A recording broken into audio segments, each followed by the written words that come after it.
Got that chapter, man. How y'all Friday going? This video already long. I ain't trying to hold y'all up no longer. I almost at 5K. Make sure y'all give the video a thumbs up. Make sure y'all subscribe to me. And I think I got another video for y'all too. I gotta do my homework on that video. Cause y'all might get that video first. It might be a music video. Y'all might get that video first and then get this video second.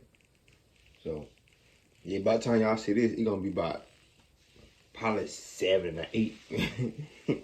Got the rest of them come on night. So,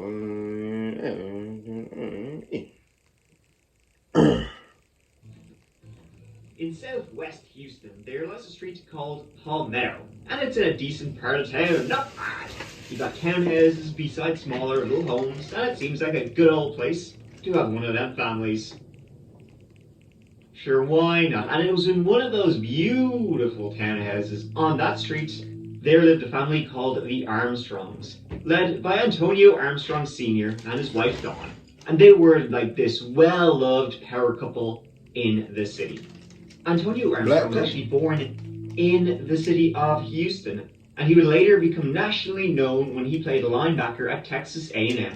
He got the honors, he got the awards, and so it was of no surprise that he would enter the draft in 1995 to go play in the NFL. He was drafted in the 6th round by the 49ers, didn't make it through training camp however due to a broken ankle, and he later made it onto the Miami Dolphins active roster. His career in America though would soon fizzled out a little bit, and he went to play in Canada for the Canadian Football League, and he was there for about 3 years before he had enough of that too. However, once he left football, behind, he began this whole new career as a motivational speaker. Hello everyone, Antonio Armstrong here. Welcome to this special 4th of July edition of Strong Talk.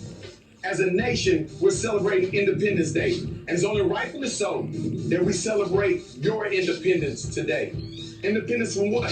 Independence from failures, shortcomings, downfalls, hurt, pain, anger. He had a YouTube channel called Strong Talk, where he gave these little speeches about, well, motivating, taking accountability, get up and out there, the standard, how to be successful, kind of stuff if you're into that.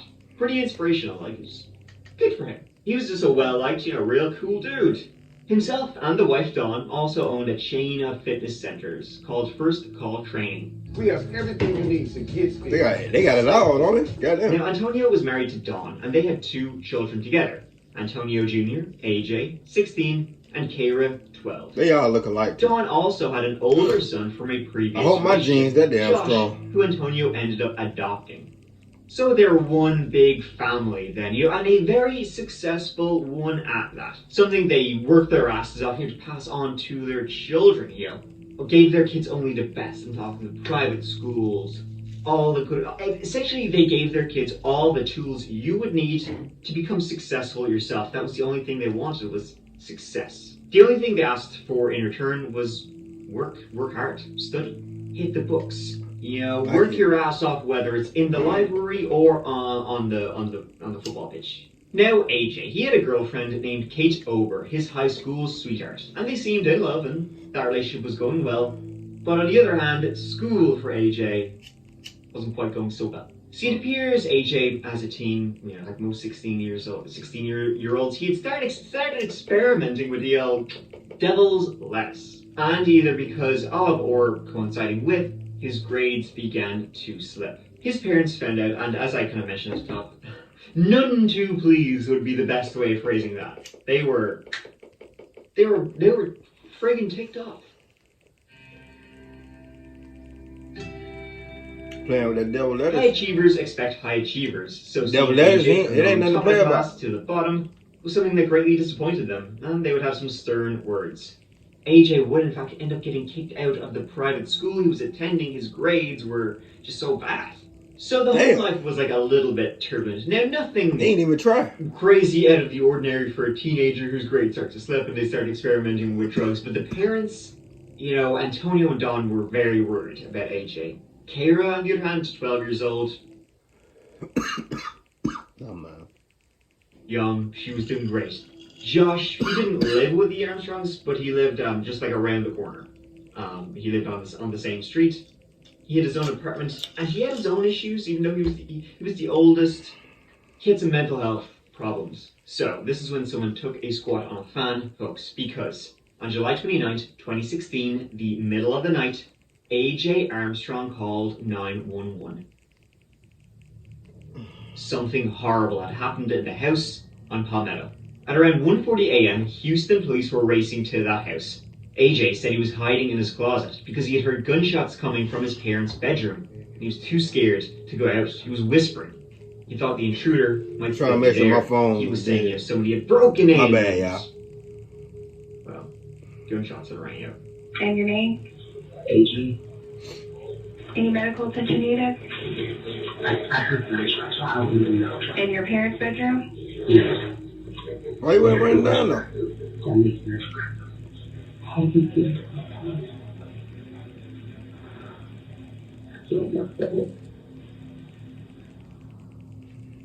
While he was still on the phone with the 911 operator, he ventured out of the closet to go check on his sister to check if she was okay. Something had happened to her, which is odd because, gunshots are in the house.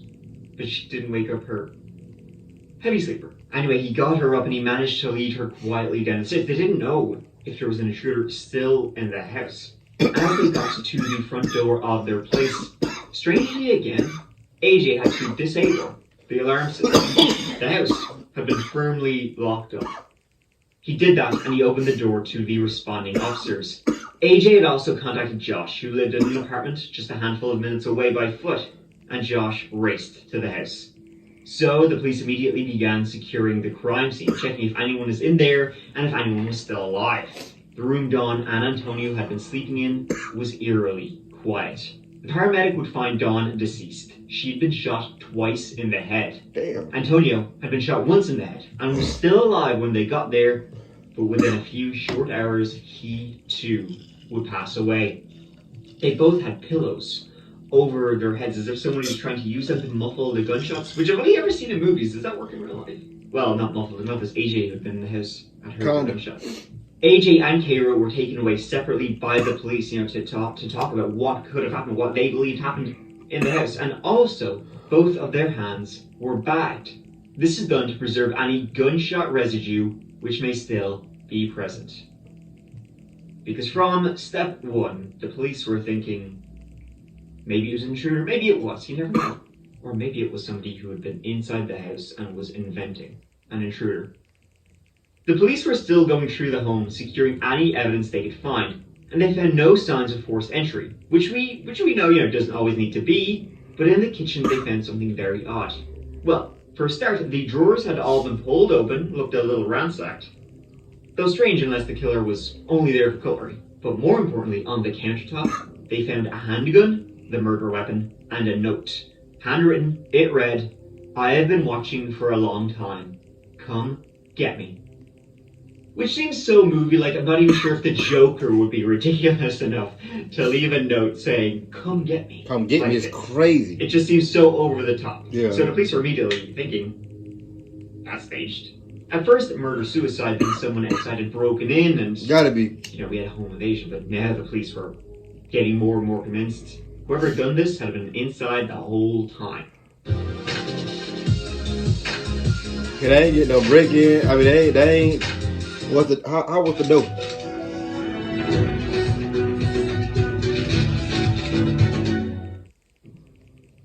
That very night, 16-year-old AJ Armstrong was arrested. The police, from step one, had him in their sights. They spoke to him, asking all the questions you can imagine about how his relationship with his parents had been. A little bit of information for you. What's your first name? Antonio. Well, ultimately we're here. We got, we need to sit down and talk to you, figure what happened today, what's been going on, how was your relationship with your parents in general? It was a pretty good relationship. Okay, you get along with your mom, get along with dad, no problems. Me and dad were really close. And then me and my mom, me, my brother, and my sister, had our little issues with my mom, but it was never anything serious. It was just family stuff. But we were all really close. So. Any recent problems, any issues between you and him or anything like that? No. My dad's a pretty chill guy. Likes to just talk things out. So any problem that we did have, we just talked about it. Okay. He said, the that nigga too calm. family has been quiet. Everybody's up to their usual routine, their usual shenanigans. Brody, too calm. Too calm. Everybody was in bed, and AJ, he was in his room texting his girlfriend, watching Netflix. Then at around 1:30 a.m., AJ heard a noise from downstairs, and it sounded like a door opening. AJ was thinking, who's that? And he was actually also feeling a little bit ill, a little bit sick at the time, so he was like, I'm gonna go downstairs, check who that is, and also get some medicine for middle tummy ache. Second floor, Antonio and Dawn's bedroom, and then third floor was where AJ was. So he was going down the stairs to his parents' bedroom's floor, and as he was on the stairs going down, that's when he heard gunshots. Probably 1 or 2, and I was still up, and I was like, I turned off my TV, I was getting ready to go to bed, and I went to the restroom, and when I came out, I heard the door open, and I haven't been feeling well like this whole day. That's why I've just been at home, and I thought it was my parents, so I like walked downstairs. So I was gonna ask if I can get some medicine, and like as I was walking downstairs, that's when I heard the 2 gunshots go off. And I ran back upstairs, and then when I ran back upstairs, I heard somebody run out of my parents' room and like hit the door, and then I don't know how they got out. I don't know which, because if they would have went out one of the doors, our alarm would have went off. So like my only guess is they had to have gone through a window, because those don't go off with our alarm system, like it's not like connected. And like I saw someone like coming out, so I just took off back upstairs and went straight to my closet, and that's when I called. And most importantly, he saw a masked intruder as he got onto the floor in his house. Now, this was something he didn't really mention on 911, and didn't really say to the police immediately, though he did say. It seemed like only when he was being interrogated, though, he brought it up instead of when the police initially arrived. Oh, hey, there's a guy here. I hear everything you're saying. Right. And ultimately, there are some issues. And I'd be lying to you if I didn't tell you there was some issues, and we kind of got to go over kind of the bottom of what's going on. Yeah. Ultimately, you're out there, they swabbed your hand. Right. So ultimately, if you fired a gun, even if you wash your hands, it's going to show. It's going to show. Right. So if there was something more, something different that happened, this is kind of the time to talk about it. The gun is still in the house. Damn, it just dropped too. Okay, so it's on the kitchen counter. I guess y'all finna So, and it's one of those things where if somebody's running out of the house, there's no time to put it on the kitchen counter. Put it on the counter, and there's even like a little paper where there's some scribbling on it. So there's not really a lot of time if you're running out of the house, jumping out a window to go put the gun there and then write a note. Yeah, he also said to police initially that he never touched that gun, the murder weapon, but he would later say he'd been messing around with it because they found a bullet hole in the floor of his room going down to his parents' bedroom. Weird. The bullet hole had actually been covered with like dirty clothes. That don't make no sense. All that kind of makes me think that it had to be somebody within the house. AJ seemed to realize the situation he was putting himself in. Mom and Dad all are sleeping. Does not look good at all. And there's a bullet hole in the roof from your room. And during the entire conversation with the police, he said things were a great relationship, tickety-boo, neglecting to mention how his parents were currently pissed off with him about drugs and failing grades. Yeah, I had nothing to do with this. At one point during the interview, they brought up that he said during the 911 call, "It's all my fault," which is not a good look, but he could have done without that. Now the police would say, well, it's not easier to get more of an admission than that. Literally saying it is your fault after they are dead. But AJ was saying, no, I said it was my fault because I believed I had done something that led to my parents getting killed. Either he heard a noise downstairs and he didn't warn them, he didn't call out, he didn't try and wake up his parents, or maybe he left a door or a window unlatched. He was just feeling guilty that his parents were dead, but not admitting that he was the cause of it. He said this is your fault. Like this is your fault. So I mean, something like that. No, the "this is my fault" was at the point where like when I saw and I didn't do anything about it. That's what I was saying. Because like when I came outside, you said it's all my fault. It's all my fault. I mean, I felt like I could have done something. But the he ain't very and smart. later prosecution took it in the most literal way. So I've got he ain't two more parents smart. in a room where a gun is kept. He ain't smart at all. You told me that. Your sister told me that's where the gun's kept. So we know this. Exactly. So how's the bad guy getting here? And another thing, y'all be wanting me to talk through my whole reaction, bro. When I used to talk through the reaction, y'all used to complain about me talking. But y'all want me to have a video like this, or let's say if I do a 10-minute video, 15-minute video. This video ain't gonna be 30 minutes long with just me talking. I'm not one of them YouTubers. Y'all go to a YouTube that talk 10 minutes in the reaction. They keep pausing. I ain't that type of YouTuber. Just thought about it. I've told you guys everything. Like, I mean, y'all, like, all the tests you guys run will come back with, it has nothing to do with me. And I don't know, like, what else I need to say. I know it doesn't look good. I don't know what else I need to say to, like, let you guys know that I didn't do, I had nothing to do with it. I would never try and kill my parents. Just get someone to kill my parents. So this has nothing to do with Antonio. Okay. When you called 911, you were very calm on the phone. Very. Your parents had both been shot, and you're very calm on the phone. That's not normal. He was adamant he did not do it. He didn't kill his parents. But remember, they bagged his hands and his sisters almost immediately. If he had shot a gun and the police arrived, within a couple minutes after... Hey, yo, this ain't making headlines, but we're about to be witnesses of a huge U.S. government scandal. Getting gunshot residue would be, it's hard to get rid of that. So they were waiting for those test results to come back to prove he had fired a gun. Now, during the night, AJ had been texting his girl, Kate, texting her all night, talking, yapping away like normal, nothing out of the ordinary at all. The fact that he could be like that, and then, allegedly at the time, killed his parents, that was just shocking. He didn't seem out of character at all. Now, weirdly, while AJ was sitting in jail, juvie, some lads broke into the gym his family owned, steal computers and stuff.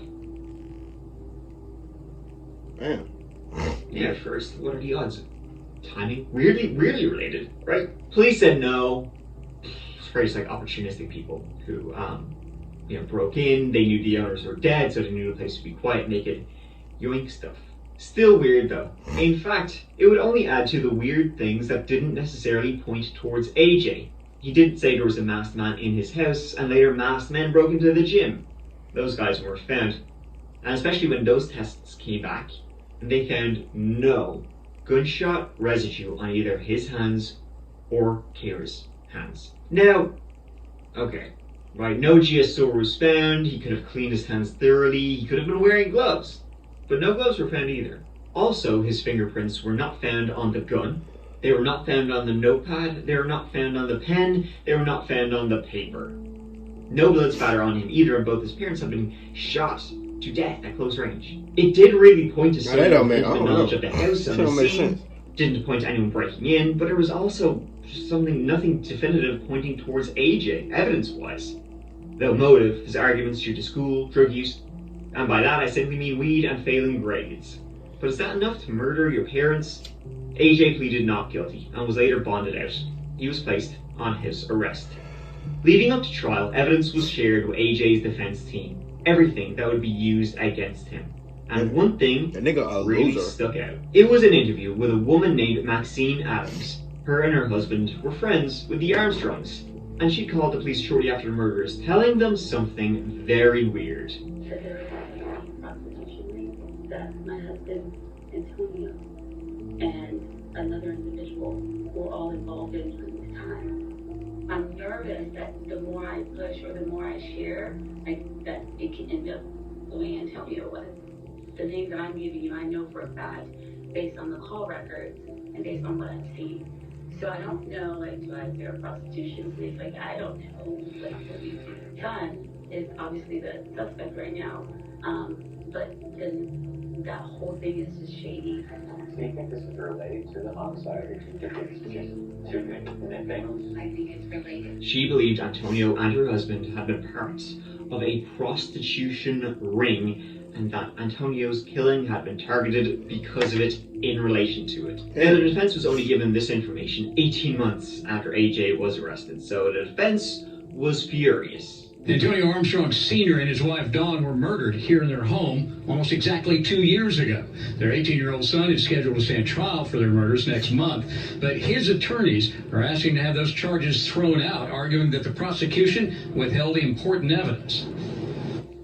Antonio Armstrong Jr. blamed his parents' deaths on a masked intruder he claimed he saw in the house the night they were shot.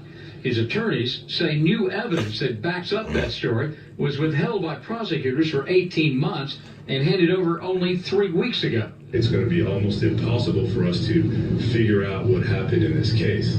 That evidence, they say, includes a taped interview with a woman named Maxine Adams, who allegedly told Houston police in December 2016 that Armstrong's father was involved in a prostitution ring. She provided them with thousands of phone records. But allegedly that was all investigated and found to be true or untrue, which has never been revealed. It was related to the case. The prosecution, who are kind of railroading AJ here, are saying that. But it also seems very out of character. Antonio, everybody seems to know about him, what he was into, just the kind of guy he was. But it's still, that part of this story still remains a mystery to this day. The trial for AJ Armstrong began in 2019. The prosecution claimed someone inside had done it. They didn't have any DNA nor evidence, so they had motive. And the fact the alarm was still set when the police arrived, showing no one had come in. The alarm records, that was their most important proof. They also brought up the bullet hole in his floor, a hole that had been hidden with clothing. They said this had been a test fire to see how loud the gun was. The defense said there's no evidence he did it, that the police had tunnel vision, never straying away from AJ. And the prosecution's main evidence, the alarm system, that's faulty. They pointed at AJ's brother, Josh, as being the killer of Dawn and Antonio. Josh had changed since coming home from college. He had lost weight, he began talking to himself, exhibiting signs of mental health issues and schizophrenia. See, Josh, he wasn't Antonio's biological son, but he believed he was, up until he was 16 years old when Dawn and Antonio revealed to him that. And it seems like after that, things changed with Josh. He was not the same guy. It seemed to really mess with him. And so he had some severe mental health issues that only got worse. This family got a lot of goddamn problems. After, the murders, he would say he'd been there. He'd seen his parents die. Now people just believe that's mental health issues and the fact that he'd literally been at the house because his brother had called him. But then, he would keep saying things, and his mental health got worse and worse and worse after his parents' death. The defense has always said that Josh, which is AJ's older brother, half-brother, knew about what was going on the night of the murders. In fact, that he only lived a couple miles away in his apartment. They also say that he had access, was able to get in and out of the Armstrong house. He would also know the house, how to get in, the alarm system, and everything. But the prosecution said it's not liable. And in fact, they were just dragging his name through the mud. At the end of the trial, the jury was split, 8-4. 8 feeling he did it, but a hung jury. The defense had created reasonable doubts. Not an acquittal, but a victory. For now. AJ's family always stood by him through this, saying he never could have killed his parents. In the meantime, AJ and Kate married and had a child together. 3 years later, in autumn 2022, AJ's trial began for a second time. New evidence was entered this time. The defense stayed the same, but the prosecution had the alarm system. But he also used his info from his phone. See, at 1:08 a.m., AJ's phone was removed from the charger, right? And then in the couple of minutes after, multiple times, AJ was doing this. When you're lighting up the home screen? Now, what they were thinking he was doing is that the house was dark. He was trying to see his way around the house. But he didn't want to use the flashlight because that would be too bright. What we getting at? The best thing about Chime is being paid up to 2 days early. Install the Chime app today. Hey, it's your skin. Treat this acne with a max strength cleanse without discomfort. New CeraVe Acne Wash. Maybe it's bright enough to wake somebody up. So maybe he crept into his parents' room, lit the room like this, which we all do if we don't want to wake somebody up. And then. But, of course, the defense say that was him simply going downstairs to light the way. The defense also once again pointed the finger at Josh, but the prosecution said, no, he's an innocent guy, you're dragging his name through the mud. His girlfriend said he had been there the whole night, he's been in and out of psychiatric facilities, you're using that as an excuse. But that's who they were thinking it could have also been. At the end of trial number 2, again, a mistrial. Now it was 8-4 again, but the opposite. 8 people thinking he didn't do it. Court on its own motion at this let that shit go. Trial. At some point, when is enough enough? And that's where we are. The family is sick and tired of it. AJ's sick and tired of it. When you haven't done anything wrong, how much do you have to show I'm not guilty? A said he didn't do it, and folks saying he did. Why do this interview? Why talk to me? I feel like people... Bitch! probably would like to hear from me and just hear the If thing. an interview person ever asked me that, if I ever get on the interview, they ask me something like that, I'm gonna say, bitch, why you call me and text me, told me come on the show, ho? Stop playing dog. That like I have to say, and just because I'm always Everything for the promotion of my YouTube. I'm sure they probably would like to know. Yeah, nigga. Everyone has, I'm sure you've talked about this at length. I have to ask you just one time. Did you kill your parents? No. Never. Did I get charged for it? I can't be on the news. I mean, for me, it's as simple as I didn't do it. I can't be on the news, man. I can't. It's as simple as that. Imagine me on the news, y'all. I've been adamant about that since the moment everything happened, the moment I was on the phone until this day. I've said I didn't do it. I'll never change from that because I know it's the truth.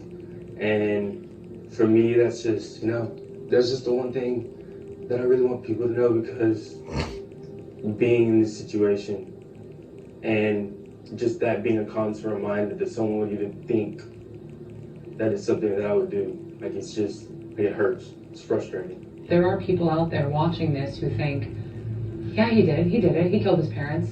How do you take that in? If you would have asked me that a couple years ago, I would have told you it genuinely bothered me. But now, with me growing up and maturing, I can't sit here and allow it to affect me, because at the end of the day, not everyone's gonna love me. The prosecution decided to try him for a third time in the summer of 2023. They were determined. This time, new DNA evidence was entered. Three times? DNA evidence was found under an adhesive tag that had been placed on AJ the night of. When he'd been brought to the police station for questioning, he had a name tag put on him. DNA was found under that name tag. It was blood. Antonio Armstrong Sr.'s blood was found. AJ said he never went into that room. How would his dad's blood get on him if he hadn't been the shooter? Still kind of strange though, one piece of blood spatter found so many years later on this one particular piece of tape. It's just odd, but it was DNA evidence. That was the strongest evidence they had. These people, they didn't do this. They were being great parents. They didn't deserve this. And there's only one person in the house that did it. There's only one person that they tried to make grow up right. Damn. And that person is sitting right there. Damn. And this time, AJ was found guilty of killing both his Man, parents. get the fuck out of here. The jury find the defendant, Antonio Armstrong Jr., guilty of capital murder. It is now the order of this court. Y'all, 3 trials. I thought after one, I really thought after one, if you got convicted not guilty, they can't run that same case back over. I'm tripping. Well, that law is different or something. That you be sentenced to life with the possibility of parole. Fuck. That's crazy. This had taken over his life since he was 16 years old, and now it will take the rest. He was sentenced to life in prison with the possibility of parole in 40 years. And so ends the case of AJ Armstrong and the murder of his parents. An extremely sad and bizarre case. And that one final bit of evidence, the DNA, that one drop of blood spatter that was found, just happened to be under that adhesive tag. Nowhere else on him. An adhesive tag that had mysteriously disappeared. And now, when they were going for trial number 3, determined to get him, it miraculously. Trial number 3 is crazy. I ain't gonna lie. Now they had him. 3 trials is crazy. At the same time, if it is as they were trying to get that nigga locked up. Fuck all that. One way they wanted to make an example out of this nigga. Shooting his parents. They were But trying why? to make Because he was getting kicked out of school. Because he was smoking reefer, smoking the devil's lettuce. To me, it seems a bit extreme to murder your parents because of that. I mean, unless there's some whole background here of his parents being a lot more strict, maybe even abusive towards him, which would lead him to snap. But nobody's ever said that. They said they were great, really lovely people, high achievers, determined. Put your nose to the grindstone. It's kind of, y'all let me know what happened. It sounds kind of iffy. I don't know. Y'all let me know. Cause this story sounds kind of crazy at me. 3 trials. It's crazy. I ain't gonna lie. That being said, get a thumbs up, like, subscribe. See how much on the next video. Oh wait, Unless a nigga had mistrials. I'm tripping. So they had to keep running them bitches back. Okay, my bad. That he still took 3 trials though. It's crazy. That dude him like damn million. For real. That bitch said give me your thumbs up, like, subscribe. See how much was in that video. That's right.